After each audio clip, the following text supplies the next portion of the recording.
ഖുർആനൊക്കെ പഠിച്ച് ഹിഫ്ളൊക്കെ പൂർത്തിയാക്കി തഫ്സീറുകളൊക്കെ കുറെ പഠിച്ച് ബഹുമാനപ്പെട്ട അലി ബിൻ അബി ത്വാലിബ് റളിയല്ലാഹു അൻഹു ഒരിക്കൽ വന്നിട്ട് പറഞ്ഞു, അല്ലാഹുവിന്റെ റസൂലേ, ഞാൻ പഠിച്ച പല ഭാഗങ്ങളും മറന്നുപോയിക്കൊണ്ടിരിക്കുന്നു, എനിക്കൊരു പ്രതിവിധി വേണം. അലി റളിയല്ലാഹു അൻഹു പറയുന്നു, ഞാൻ മറന്നുപോകുന്നു, എന്താണ് എനിക്ക് പരിഹാരം?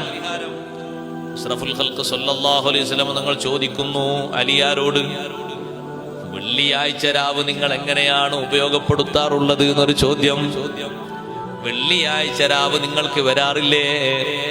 ഇന്നൊരു വെള്ളിയാഴ്ച രാവാണ് സഹോദരങ്ങളെ. വെള്ളിയാഴ്ച രാവ് നിങ്ങൾക്ക് വരാറില്ലേ? നിങ്ങളത് ഉപയോഗപ്പെടുത്തണം. കഴിയുകയാണെങ്കിൽ ആ രാത്രിയിലെ അവസാന സമയം സുബ്ഹിന്റെ മുമ്പ് എഴുന്നേറ്റ് നിങ്ങൾ അല്ലാഹുവിനോട് ദുആ ചെയ്യണം. അത്തായത്തിന്റെ സമയത്ത് എഴുന്നേറ്റ് നിങ്ങൾ അല്ലാഹുവിനോട് ദുആ ചെയ്യണം. ഈ രാവ് മുഴുവനും ദുആഇന് ഉത്തരമുള്ള രാവാണ്. ദുആഇന് വലിയ ഉത്തരം ലഭിക്കുന്ന രാവാണ്. നബി സല്ലല്ലാഹു അലൈഹി വസല്ലം നിങ്ങൾ ഖുർആനിൽ നിന്ന് തെളിവുദ്ധരിച്ചുകൊണ്ടാണ് അലി റളിയല്ലാഹു അൻഹുവോട് പറയുന്നത്,